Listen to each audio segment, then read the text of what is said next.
Olá, pessoal. Estamos começando a terceira parte dos vídeos que visam explicar um pouco sobre a Primeira Guerra Mundial. A primeira parte desses vídeos, nós discutimos sobre pontos de tensão que levaram ao conflito. A segunda parte, o estopim final para que o conflito tivesse início.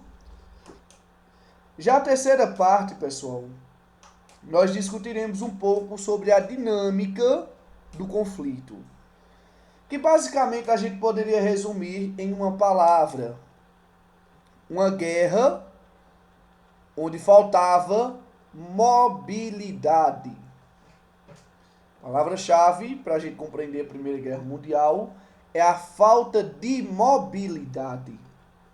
E quando eu digo falta de mobilidade, pessoal, eu estou me referindo ao fato de dos exércitos, seja eles formados pela Tríplice Entente ou pela Tríplice Aliança, eles não conseguirem avançar.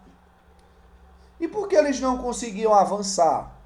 Porque era comum, durante a Primeira Guerra Mundial, as pessoas construírem trincheiras e cercarem essas trincheiras de toda sorte de armamentos que impediam o avanço das tropas inimigas, ok? A gente vai falar um pouco sobre essas trincheiras. Quando eu digo, pessoal, com toda sorte de armamento, é pelo seguinte: se você for observar a Primeira Guerra Mundial, você vai perceber que existiram a criação de várias armas. Primeira delas, metralhadora, que a gente pode citar. Eu estou citando a metralhadora porque existe uma imagem aqui específica mostrando as metralhadoras. Isso foi uma arma criada durante a Primeira Guerra Mundial. Arames farpados cobrindo essas trincheiras. Trincheiras são esses buracos, viu, pessoal? Onde os soldados ficavam alojados. Bombas de gás mostarda. Daí o fato de boa parte dos soldados aqui estarem usando o quê? Máscaras. Bombas de gás mostarda. Vão ser criados também submarinos. Ou seja, vai ser uma guerra marcada tanto pela criação de novas armas, como também pela falta de mobilidade. Ficavam soldados de um lado, em buracos, em trincheiras de um lado, outros soldados inimigos em outro. Enfim, as mortes iam ocorrendo, porém, eles não conseguiam avançar. Na verdade, pessoal, até para enterrar os mortos era complicado.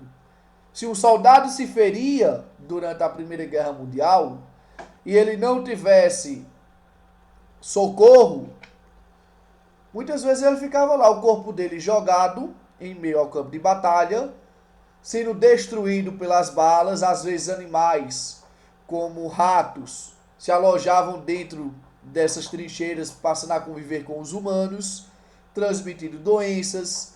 Era comum, por exemplo, a entrada de águas. Essa primeira trincheira aqui, a gente não vai ver água, já nessa aqui a gente vai ver.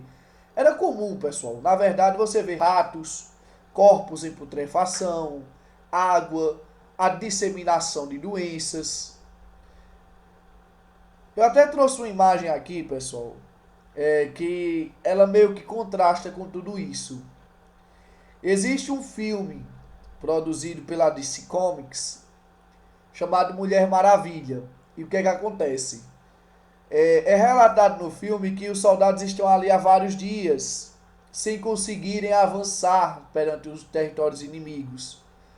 E ela, como um passe de mágica, ela chega lá e avança, faz todo o exército avançar sozinha, desviando de balas e por aí vai. Isso é uma realidade, pessoal, somente da ficção, dos desenhos, dos filmes fictícios. Mas na realidade, a realidade das trincheiras, ela era muito mais dolorosa. Ela era muito mais penosa. As pessoas, de fato, sofriam muito com isso. Inclusive, existem relatos, pessoal, de soldados inimigos que muitas vezes vão se compadecer da dor do outro exército, de soldados do outro exército, a ponto de socorrê-los. haja vista que eles lutavam por interesses, muitas vezes de pessoas que não estavam nem aí para aquela guerra. Ou seja, milhares de pessoas irão morrer, milhões, às vezes para atender às expectativas políticas daqueles que estavam na liderança e não de fato nos frontes. Ok? Então a gente vê aqui a criação da metralhadora, do gás mostarda, dos submarinos e também da arma de fogo. Ela vai ser criada durante a Primeira Guerra Mundial. Ok, pessoal? Uma das guerras mais sangrentas da história da humanidade. Tão sangrenta que praticamente praticamente franceses e ingleses, eles não irão querer entrar em um segundo conflito mundial. Porque, segundo eles, havia se perdido uma geração inteira de jovens. Uma geração inteira de franceses e ingleses. Isso é relatado, pessoal, se vocês tiverem curiosidade de pesquisar, no livro A Era dos Extremos, de um escritor inglês chamado Eric Hobsbawm. Lá ele relata que o grande motivo de franceses e ingleses não quererem travar uma nova guerra, quando Hitler, mais à frente, se apresenta como uma ameaça, é justamente as grandes percas populacionais enfrentadas por essas nações teoricamente vencedoras. Na verdade, se a gente pudesse dizer que houve algum vencedor dentro da Europa, de fato a gente vai dizer que não houve. Porque todos foram prejudicados, todos tiveram suas baixas. Ok? Desde já, pessoal, agradeço pela atenção de vocês. Qualquer dúvida, vocês entrem em contato comigo. Estarei disponível nas redes sociais para orientá-los. E desejo a todos bons estudos.